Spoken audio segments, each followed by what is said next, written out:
एक पिता अपनी 6 दिन की नन्ही सी बच्ची को जिंदा दफनाने के लिए गांव ले जाते। गांव वाले भी उसकी मदद करने लगते हैं। जैसे ही बच्ची को दफनाने वाले होते हैं वैसे ही बच्ची जोर जोर से रोने लगती है और ये देखकर पिता डर जाता है और गांव से भागने की कोशिश करने लगता है। तभी गांव वाले उसे पकड़ लेते हैं और पुलिस के हवाले कर देते हैं। आखिर एक पिता अपनी नन्ही सी बच्ची को जिंदा क्यों दफनाना चाहता था? गांव वाले उस आदमी की मदद क्यों कर रहे थे और इस मासूम सी बच्ची का क्या कसूर? आइए जानते हैं इस क्राइम स्टोरी को पूरे विस्तार में और आपको रूबरू कराते हैं इस घटना से, जहां पर एक पिता अपनी 6 दिन की नन्ही बच्ची का ही बन गया कातिल।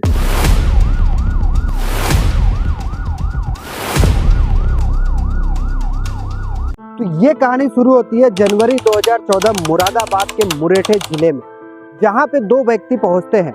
एक की गोद में 6 दिन की नन्ही प्यारी बच्ची थी और वो गांव वालों से फावड़ा मांगता है। बोलता है कि मुझे आप फावड़ा दे दीजिए, मैं इस बच्ची को गांव के शमशान घाट में दफना दूंगा। वो बच्ची मुरादाबाद के जिले तीर्थकर महावीर मेडिकल कॉलेज में पैदा हुई थी, जहां पर उसकी बीबी अभी भी भर्ती थी। ऐसे दुख में लोग सहयोग करने की कोशिश करते हैं, इसलिए फावड़ा आदि लेकर गांव के कुछ लोग उन दोनों के साथ गांव के पास ही बहने वाली गगन नदी की ओर चल दिए। एक गांव का व्यक्ति तो दुकान से कफन तक खरीद लाया। गगन नदी के आसपास के गांव के लोग अपने प्रियजनों का अंतिम संस्कार नदी के किनारे स्थित शमशान घाट में करते थे, इसलिए वो बच्ची को कफन में लपेट के नदी के किनारे ले गए। नदी किनारे पहुंचकर गांव का एक आदमी लाश को दफनाने के लिए गड्ढा भी खोद दिया। बच्ची को दफनाने ही वाले थे कि बच्ची अचानक जोर जोर से रोने लगी। बच्ची की रोने की आवाज सुन के गाँव वाले चौंक गए, क्योंकि उस बच्ची को उन दोनों ने मरा हुआ बताया। बच्ची के जीवित होने पर उसके पिता और साथ आए युवक को खुश होना चाहिए था, लेकिन वो घबरा रहे थे। लिहाजा उन्होंने उन दोनों को घेर लिया और हकीकत जानने की कोशिश करने लगे। उनके चेहरे देखकर गांव वालों को शक हो गया। वो समझ गए कि कुछ न कुछ गड़बड़ जरूर है, लेकिन वो यही कहते रहे कि डॉक्टर ने बच्ची को मृत बताया था। इसके बाद ही वे उसे दफनाने के लिए आए थे, पर ये बात गांव वालों के गले से उतर नहीं रही। शोर शराबा सुनकर आसपास के खेतों में काम करने वाले लोग भी वहां पहुंच गए। भीड़ को बढ़ती देख दोनों वहां से भागने का मौका ढूंढने लगे, पर उसी समय लोगों ने उन्हें दबोच लिया और पकबाड़ा थाने में फोन कर दिया। सूचना पाकर थाना प्रभारी तेजेंद्र यादव सब इंस्पेक्टर सहदेव सिंह के साथ शमशान घाट पहुंच गए। उन्होंने जब उन दोनों से पूछताछ किया तो एक ने अपना नाम राजेश और दूसरे ने अपना नाम दिनेश बताया था। बच्ची को जब उन्होंने देखा तो बच्ची जीवित थी और 5 से 6 दिनों की लग रही थी। पूछताछ करने पर पता चला कि वह बच्ची राजेश की बेटी थी और दूसरा युवक उसका साला था।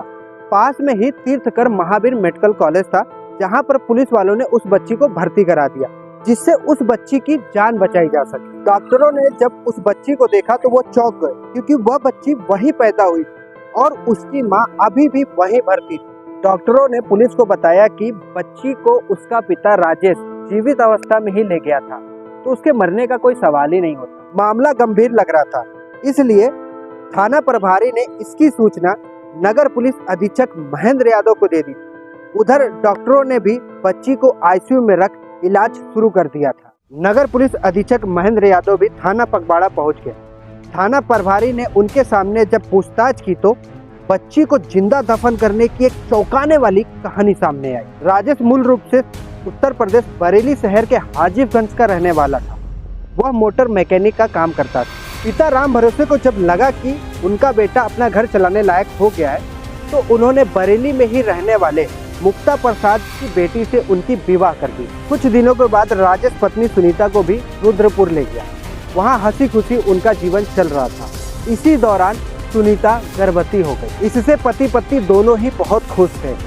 पहली बार मां बनने पर महिला को कितनी खुशी होती है, इस बात को सुनीता महसूस कर रही थी। राजेश भी सुनीता की ठीक से देखभाल कर रहा था। सुनीता को अब 7 महीने चढ़ गए। अब सुनीता को कुछ परेशानी होने लगी, क्योंकि डॉक्टर ने भी सुनीता को कुछ एहतियात बरतने की हिदायत दे रखी। सावधानी बरतने के बाद भी अचानक एक दिन सुनीता को प्रसव पीड़ा हुई। जिस डॉक्टर से सुनीता का इलाज चल रहा था, राजेश पत्नी को उसी डॉक्टर के पास ले गया। सुनीता का चेकअप करने के बाद डॉक्टरों ने स्थिति गंभीर बताई, क्योंकि सुनीता के पेट में 7 महीने का बच्चा था यदि वो 8 से 8.5 महीने का होता तो डिलीवरी कराई जा सकती। समय से 2 महीना पहले डॉक्टरों की नज़र में डिलीवरी कराना मुनासिब नहीं। ऐसी हालात में सुनीता को किसी अच्छे अस्पताल या नर्सिंग होम में ले जाना जरूरी है। रुद्रपुर में कई ऐसी नर्सिंग होम थे जहां सुनीता को ले जाया जा सकता था, लेकिन वो महंगे होने की वजह से राजेश के बजट से बाहर, लिहाजा वो पत्नी को लेकर मुरादाबाद आ गया और उसे तीर्थकर महावीर यूनिवर्सिटी के मेडिकल कॉलेज में भर्ती करा दिया। वहाँ 4 जनवरी 2014 को सुनीता ने एक बेटी को जन्म दिया। बच्ची 7 महीने में पैदा हुई, इसलिए वो बेहद कमजोर, उसे इंक्यूबेटर में रखा जाना बहुत जरूरी था। लेकिन मेडिकल कॉलेज में जो इंक्यूबेटर थे उनमें पहले से ही दूसरे बच्चे रखे हुए थे। ऐसी हालात में joint director doctor Vipin Kumar Jain ने राजेश को सलाह दी कि वो अपनी बच्ची को किसी अन्य नर्सिंग होम या अस्पताल या फिर दिल्ली ले जाए, क्योंकि बच्ची के हालात ठीक नहीं।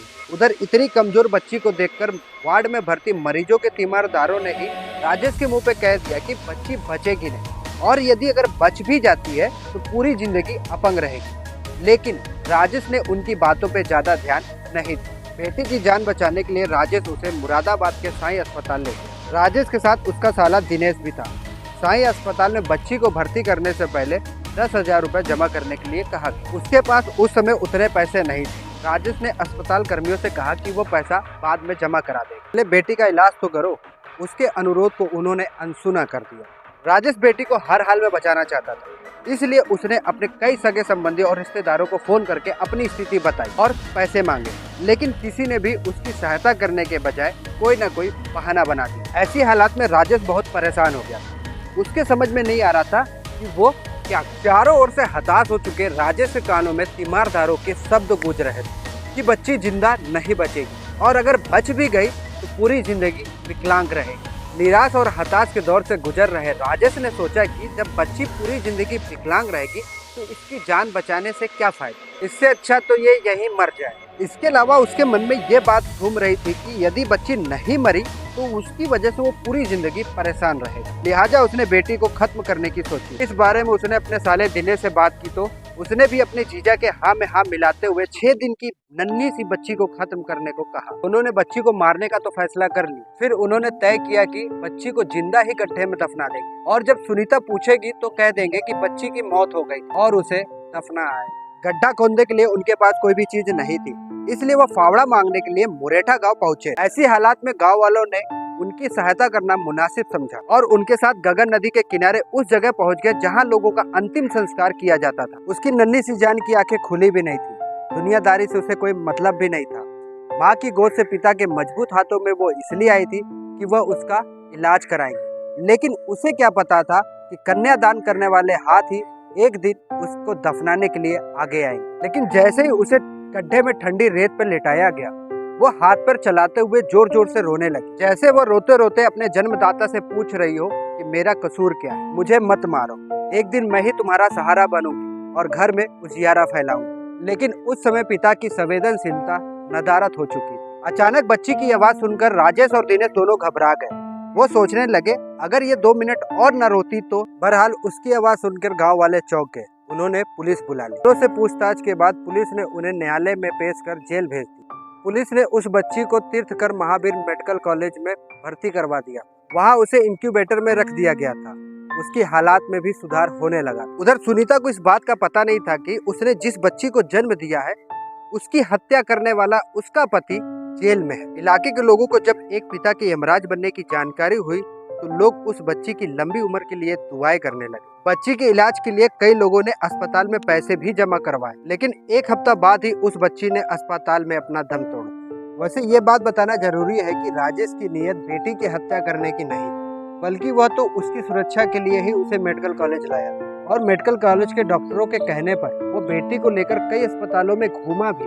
उसकी मजबूरी यह थी कि उसके पास इलाज के लिए पैसा नहीं, और जिन संबंधियों रिश्तेदारों से उसने मदद की गुहार लगाई उन्होंने भी मुंह मोड़ लिया, जिससे वो निराश और हताश हो चुका। अस्पताल के वार्ड में मरीजों के तीमारदारों ने भी बच्ची के बारे में गलत धारणाएं राजेश के मन में भर दी थी। इन्हीं धारणाओं ने उसे यमराज बनने पर मजबूर किया। इन्हीं बातों ने उसकी संवेदनशीलता को हर लिया। कहते हैं कि माँ का दूसरा रूप मामा होता है, लेकिन दिनेश का भी दिल नहीं पसीजा था, वो भी कंस मामा बन गया था। पिता से यमराज बनने के हालात राजेश के सामने चाहे जो भी रहे, लेकिन इनमें अकेला वही दोषी नहीं है।